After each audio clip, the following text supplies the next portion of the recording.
Salut à tous et bienvenue sur la chaîne. Aujourd'hui, nous allons aborder un nouveau thème, un sujet important, un sujet passionnant, l'excès de tolérance. Être tolérant, c'est une qualité admirable, mais trop de tolérance peut devenir toxique pour vous et pour les autres. Alors, dans cette vidéo, on va explorer comment l'excès de tolérance peut nuire à votre bien-être et surtout comment fixer des limites saines sans culpabilité. Alors, vous connaissez comment ça se passe. Si la vidéo vous plaît, si c'est un sujet qui vous parle, n'hésitez pas à liker, à vous abonner pour ne pas manquer des contenus assez édifiants comme celui-ci. Dans cette vidéo, nous allons aborder 5 points principaux et sans plus tarder, nous allons commencer avec le premier point. Le premier point, je l'ai intitulé « Comprendre la tolérance ». La tolérance est souvent perçue comme une vertu, une preuve de maturité également et de compréhension. D'ailleurs, c'est ce qui nous permet de pouvoir coexister avec nos différences et avec nos imperfections. S'il n'y avait pas la tolérance, justement, je crois qu'on vivrait dans un monde où chacun essaierait un peu de défendre plus ses intérêts. Mais parce qu'il y a la tolérance, justement, on essaye de faire avec, on essaye de comprendre les autres et de ne pas penser qu'à soi. Mais que se passe-t-il donc quand on tolère trop?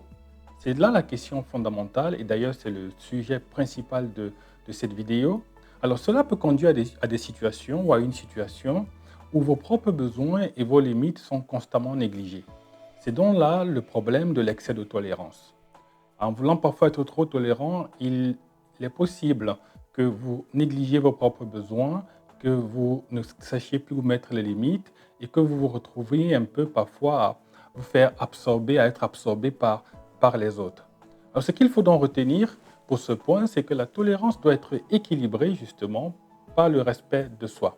Il faut savoir mettre le curseur, il faut savoir opposer la jauge justement pour qu'on ne tombe pas dans moins de tolérance et trop de tolérance.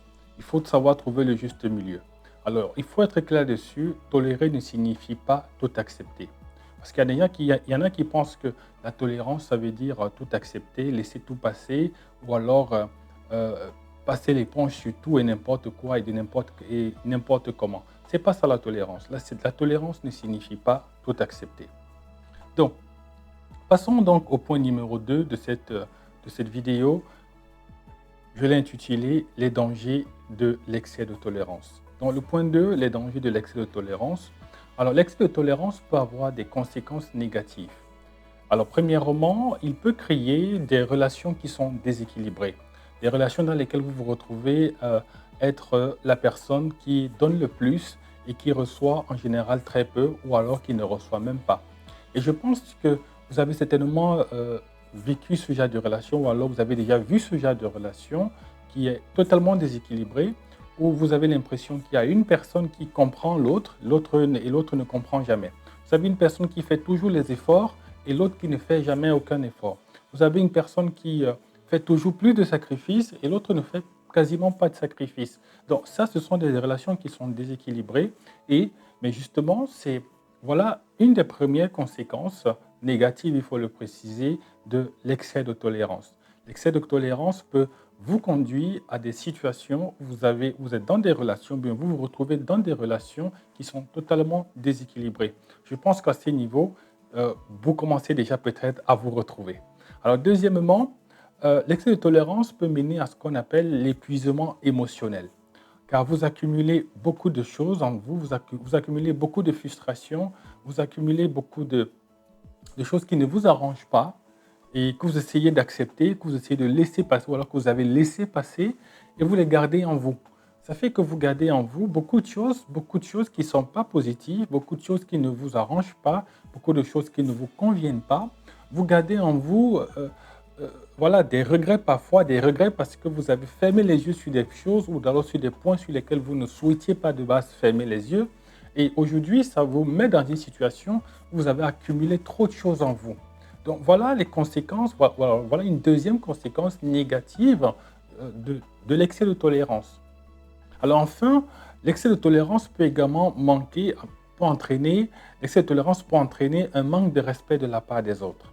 Oui, c'est une vérité et je pense que peut-être vous l'avez déjà vécu. Alors les personnes qui ont vécu l'excès de tolérance, elles se sont retrouvées parfois dans des situations où les personnes qui étaient autour d'elles, ou alors les personnes en face d'elles, ou alors la personne dans le cadre d'une relation qui est de l'autre côté, qui est en face d'elle, se retrouve en train de lui manquer du respect. Et ça, ce n'est pas agréable. Alors quand vous tolérez trop, certaines personnes peuvent en profiter justement et commencer à prendre votre gentillesse pour de la faiblesse. Et c'est parfois là où l'être humain a du mal à s'arrêter. Et il y en a qui aiment pousser le bouchon loin, mais parfois très loin. Et donc, c'est à vous, et c'est à vous de savoir vous adapter, peut-être pas vous adapter, mais c'est à vous de connaître, de savoir poser les bonnes limites pour justement ne pas laisser vos interlocuteurs ou alors les personnes en face de vous euh, penser qu'elles ont le droit de faire tout ce qu'elles veulent dans votre vie parce que vous êtes compréhensif, vous êtes gentil ou alors vous êtes trop tolérant. Passons donc au point numéro 3 de cette vidéo. Le point numéro 3, je l'ai intitulé « Comment fixer des limites sans culpabilité ». En introduction ou alors au début de cette vidéo, je vous avais dit que non seulement on allait fixer le cadre, c'est quoi la tolérance, ou l'excès de tolérance, mais on allait également nous pencher sur des méthodes ou alors des astuces qu'on peut mettre en place pour justement fixer des limites et ceci sans culpabilité. Ça, c'est important. Alors, la première étape pour fixer des limites, c'est de reconnaître que vous avez le droit de le faire. Oui, c'est important de le reconnaître. C'est important de reconnaître que vous devez protéger vos intérêts. C'est important de reconnaître que vous avez vos besoins, vous avez également vos priorités et que vous devez vous arranger à ce que vos besoins ne soient pas oubliés, ne soient pas négligés. Donc, vos besoins sont importants aussi, voilà, aussi que ceux des autres. Mais vous devez, en général, penser à vous. Parce que si vous pensez toujours aux autres et vous vous oubliez, vous allez tomber justement dans cet excès de tolérance. Quand les choses ne vous conviendront pas, vous ne le direz pas. Ou alors vous allez simplement les subir. Simplement parce que vous êtes trop tolérant. Simplement parce que vous mettez vos besoins de côté. C'est vrai, il faut par moment faire passer les besoins des autres en priorité, mais si c'est tout le temps au point où vous vous oubliez, ce n'est pas important. Vous allez vous sentir épuisé émotionnellement et ce ne sera pas bien pour vous. Donc apprenez progressivement, si vous vous retrouvez dans ce point, à faire passer vos besoins en priorité. Et rappelez-vous que vos besoins sont aussi importants que ceux des autres. Rappelez-vous que vous avez le droit de fixer des limites. Alors commencez déjà par passer ce cap-là, par passer cette étape. Et ensuite, je vais donc passer justement à l'étape suivante, qui est d'apprendre à dire non sans vous sentir coupable. Il y a beaucoup de personnes qui ont un problème à dire non. Il y a beaucoup de personnes qui ressentent beaucoup de culpabilité lorsqu'elles disent non. Et dans des précédentes vidéos, nous avons déjà longuement discuté sur ce point. Donc, si c'est la première fois que vous tombez sur cette vidéo, sur cette chaîne, et que vous découvrez ce thème, et que vous voulez savoir davantage sur comment dire non et surtout sans culpabilité, je vous invite à regarder les précédentes vidéos, comment dire non, et vous allez avoir plus de détails sur cette thématique parce qu'elles ont été longuement développées. Ces aspects ont été longuement développés. Alors, dis non, on l'a toujours dit sur cette chaîne, ne faites pas de vous une mauvaise personne. Cela montre simplement que vous connaissez vos limites. Dire non aux autres parce que vous dites oui à vous. Vous dites oui à vous, et ça c'est important.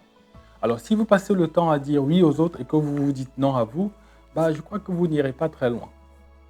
Alors, soyez donc clair et soyez direct dans vos communications.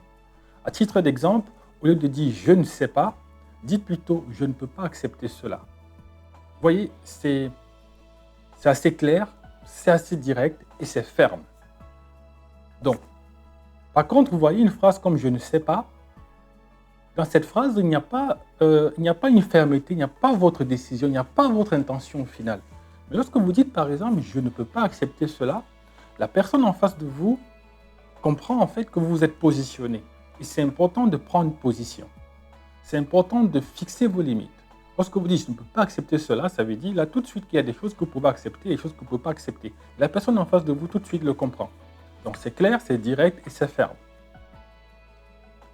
Enfin, Rappelez-vous toujours que fixer les limites est une forme de respect envers vous-même et envers les autres. Ça, c'est important. On l'a suffisamment développé dans les précédentes vidéos. Et il est important de savoir également que cela permet de construire des relations qui sont saines et équilibrées. Donc, c'est à vous de savoir également de jouer votre part, c'est à vous d'apporter votre contribution pour que les relations que vous avez soient équilibrées. Mais si vous ne jouez pas votre part, alors si vous acceptez tout et n'importe quoi, vous allez vous retrouver chaque fois dans des relations qui sont complètement déséquilibrées, et c'est pas important, et c'est pas intéressant pour vous parce qu'à la fin, vous allez avoir l'impression que vous ne vivez pas. Vous aurez l'impression qu'en fait, vous, vous subissez la relation. Vous avez l'impression que vous êtes dominé dans la relation. Et ça, c'est très négatif, c'est très nocif pour vous. Vous allez accumuler des choses et un jour, tout ça va sortir, mais parfois, ça sort de manière très négative. Et parfois, quand il s'est fait un peu tard. Donc, il est important pour vous d'apprendre à fixer ses limites. Et surtout, le faire sans culpabilité. Voilà, nous avons terminé avec le point 3 pour cette vidéo. J'espère que ça n'a pas été trop rapide, mais si jamais ça a été trop rapide, je vous invite à revenir en arrière pour bien comprendre comment vous pouvez fixer les limites.